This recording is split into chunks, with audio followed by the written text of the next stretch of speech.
कौमे लूत जिन्होंने दुनिया में सबसे पहले हमजिन्स परस्ती की इब्तदा की। कौमे लूत की तरफ शैतान ने किस औरत को भेजा था? इस औरत ने ऐसा क्या किया जिससे कौमे लूत की औरतें भी एक नए गुनाह में मुब्तला हो गई? लाकीस कौन थी और इसने कौमे लूत की औरतों को क्या सिखाया था? शैतान अल्लाह का नाफरमान और बनी आदम का सबसे बड़ा दुश्मन है, जो मुख्तलिफ तरीक़ों से लोगों को धोखे और फरेब में मुब्तला करता रहता है और इन्हें वरगलाता है। कुरान और हदीस के मुतालिक से पता चलता है कि शैतान सिर्फ एक मखलूक नहीं है, बल्कि अबलीस की एक पूरी नस्ल है और इसके बेशुमार औलाद है। कुरान मजीद में शैतानी ज़ुर्रियत का ज़िक्र मिलता है, जो शैतान के चेले और इसके कामों में इसके मददगार और मुआवन हैं। बयान किया जाता है कि शैतान की कई औलादें हैं, जिनमें वल्हान नमाज और इबादत में वसवसे डालता है,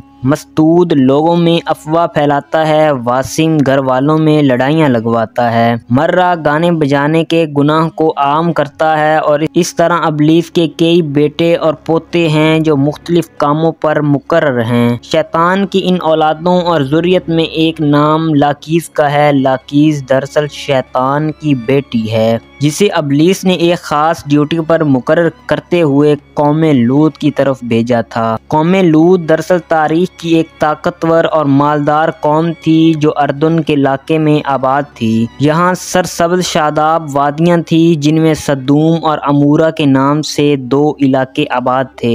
अबलीस ने अहले सदूम को इस तरह गुमराह किया कि शैतान एक दिन इंसान की सूरत में सदूम के लोगों के पास आया और इसने लोगों को आपस में ही मर्दों में शहवत करना सिखाया। इन लोगों को ये बुरा अमल बहुत पसंद आया, लिहाजा ये लोग आहिस्ता आहिस्ता इस अमल के आदी बन गए और वो रोज़ाना बदफेली करने लगे। यहाँ तक कि अगर कोई मुसाफिर सदूम के इलाके से गुजरता तो ये लोग इन मुसाफिर मर्दों को भी पकड़ लेते और इन्हें अपना शिकार बना लेते। वक्त गुजरने के साथ साथ ये लोग इस गुमराही के गड्ढे में गिरते चले गए और ये लोग औरतों की बजाय मर्दों और लड़कों से ज़रा करने लगे और औरतों की तरफ इन्हें कोई रगबत न रहा और खुलेआम इस अमल को शहर के चौक में चौराहों पर किया जाता था। इनकी हर महफिल में मर्दों का रक्स और इनके साथ अयाशी और जना करना और इनका दस्तूर बन चुका था। अल्लाह ने इनकी तरफ अपने बंदे और नबी हजरत लूत अलैहिस्सलाम को भेजा, जिन्होंने अहले सदूम को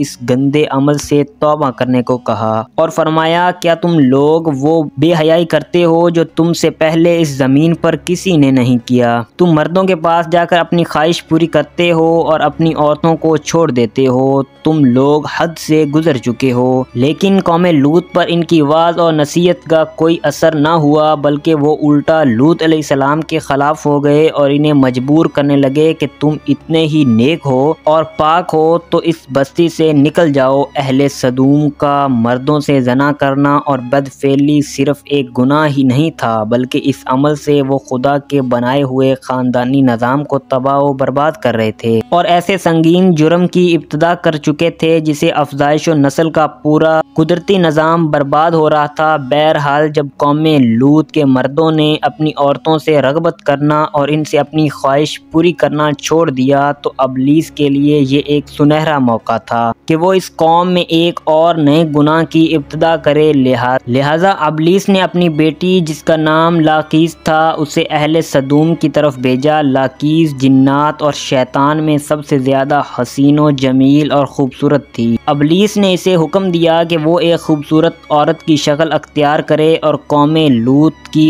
इन औरतों के पास जाए और इन्हें हम जिन्स परस्ती का तरीका सिखाए, जिन्हें इनके मर्दों ने छोड़ दिया है। लिहाजा लाकीस एक खूबसूरत औरत की सूरत में इन औरतों के पास आई और इनके पास आकर कहने लगी, मैं तबाह व बर्बाद हो गई कि मेरा शौहर मुझे छोड़कर एक नौजवान मर्द के साथ बदफेली करता है। लिहाजा अब मेरी जवानी और मेरा हुस्न सब कुछ बर्बाद हो गया और सब कुछ यूं ही रहेगा चला गया। ये सुनकर कौमे लूत की दिगर औरतें भी वावेला करने लगी और अपने शौहरों को बुरा भला कहने लगी। फिर लाकीस ने इन औरतों से कहा, हम भी इन मर्दों से बेनियाज हो जाएंगे और इनकी तरफ रगबत न करेंगे जिससे वो हमसे बेनियाज हो चुके हैं। हम सब को इन मर्दों की कोई ज़रूरत नहीं, हम अपनी ख्वाहिशात को आपस में ही पूरा कर सकते हैं। इस पर इन औरतों ने लाकीस से पूछा कि वो कैसे। लिहाजा लाकीस कौम